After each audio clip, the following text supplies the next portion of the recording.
나는 한때 자식을 도와주고 기대는 것이 부모로서 당연한 역할이라고 생각했다. 자식이 성공하면 내가 성공한 것 같고 자식이 실패하면 내가 실패한 것 같았다. 자식의 삶이 곧 내 삶의 의미였다. 하지만 이런 생각이 얼마나 위험한지 깨달았다. 과한 도움과 기대는 오히려 서로에게 부담이 된다. 때로는 자식에게도 좋지 않은 영향을 준다. 부모가 자식에게 갖는 기대는 자연스러운 것이다. 하지만 그 기대가 과도해지면 문제가 생긴다. 첫째, 자식은 부모의 기대에 눌려 자신의 진짜 꿈을 잃어버린다. 부모가 원하는 모습이 되려고 애쓰다 보면 정작 자신이 누구인지 모르게 된다. 이것은 자식의 자아 정체성을 혼란스럽게 만든다. 둘째, 부모 자신도 자식의 성과에 따라 감정이 좌우된다. 자식이 잘하면 우쭐해지고 못하면 절망한다. 이런 상황에서 부모는 자신의 삶을 잃어버린다. 자식의 삶에만 매달리며 자신의 정체성을 놓치게 된다. 셋째, 이런 관계는 건강하지 못하다. 자식은 부모의 눈치를 보며 살게 되고 부모는 자식을 통제하려 든다. 서로에게 짐이 되는 관계가 만들어진다. 나 역시 이런 실수를 했다. 자식이 시험을 못 보고 오던 날 나는 밤새 잠을 못 이뤘다. 마치 내가 시험을 망친 것처럼 속이 쓰렸다. 친구들이 자식 자랑을 할 때마다 내 가슴이 답답해졌고 우리 아이는 왜 이렇게 평범한 걸까 하는 마음에 아이를 원망하기도 했다. 그때는 그것이 사랑이라고 생각했지만 지금 돌이켜보니 그것은 집착이었다. 진정한 사랑은 무엇일까? 나는 오랜 시간 고민한 끝에 답을 찾았다. 진정한 사랑은 자식이 스스로 살아가도록 믿고 맡기는 것이다. 이것은 방관이 아니다. 필요할 때는 도움을 주되 자식의 선택권을 존중하는 것이다. 자식을 위해 내가 모든 걸 조정하는 것이 아니라 자식과 나 모두가 자유롭게 살아갈 공간을 주는 것이다. 자식은 부모의 소유물이 아니다. 독립된 인격체다. 자신만의 길을 걸어가야 할 존재다. 부모의 역할은 그 길을 대신 걸어주는 것이 아니라 자식이 스스로 걸어갈 힘을 기를 수 있도록 돕는 것이다. 이런 사랑은 때로 어렵다. 자식이 실패할 때 가만히 지켜보는 것은 고통스럽다. 내 심장이 찢어지는 것 같아도 참아야 할 때가 있다. 하지만 그 실패 역시 자식의 성장에 필요한 과정이다. 부모가 모든 실패를 대신 막아줄 수는 없고 막아주어서도 안 된다. 실제로 내가 이런 방식으로 자식을 대하기 시작했을 때 놀라운 변화가 일어났다. 자식이 더 당당해졌고 자신의 의견을 자신 있게 표현하기 시작했다. 그리고 무엇보다 우리 관계가 더 편안해졌다. 자식에게 기대지 않는다는 것은 곧 내 삶을 내가 책임진다는 뜻이다.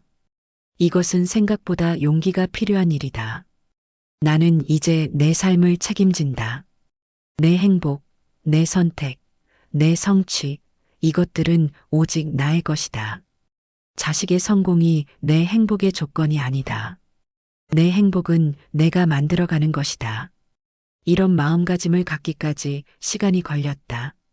처음에는 자식 없이 나 혼자 무엇을 할 수 있을까 막막했다. 거울을 보며 나는 누구인가 하고 물었을 때 대답이 나오지 않았다. 자식 중심으로 살아온 세월이 너무 길었기 때문이다. 하지만 천천히 나만의 관심사를 찾기 시작했다.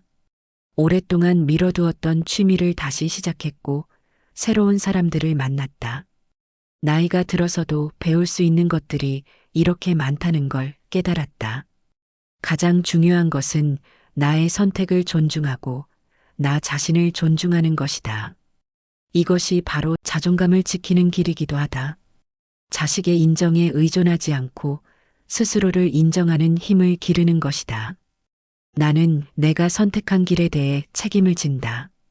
실수를 해도 그것은 내 몫이고 성공을 해도 그것은 내 몫이다. 이런 책임감이 오히려 나를 자유롭게 만들어준다.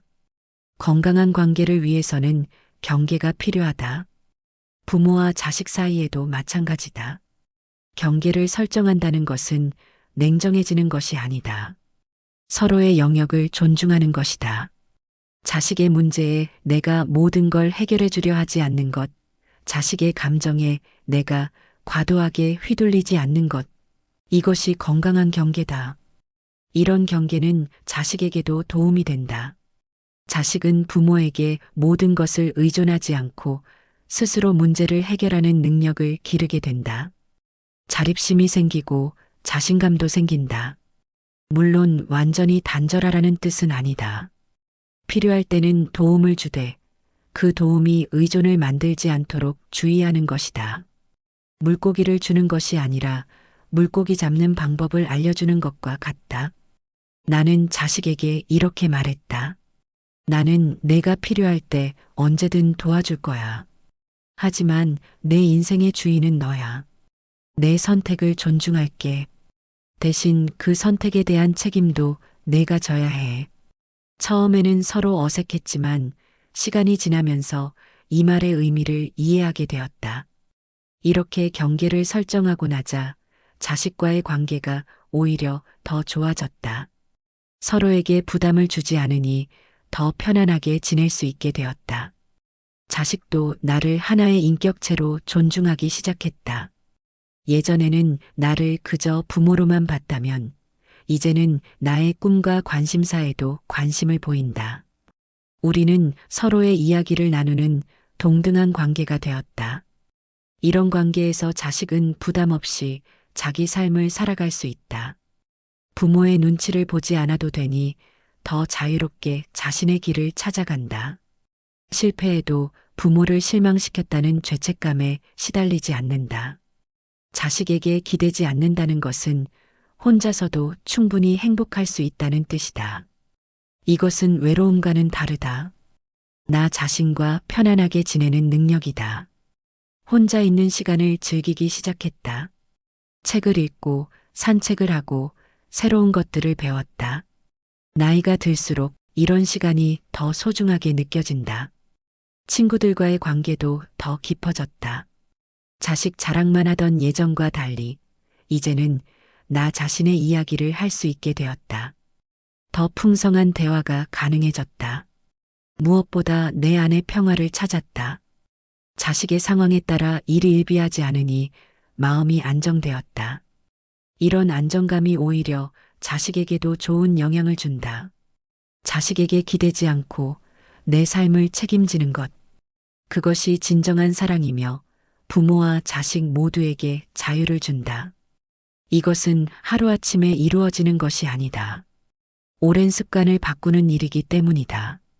하지만 한 걸음씩 나아가다 보면 분명히 변화를 느낄 수 있을 것이다. 자식을 사랑하는 방법은 다양하다.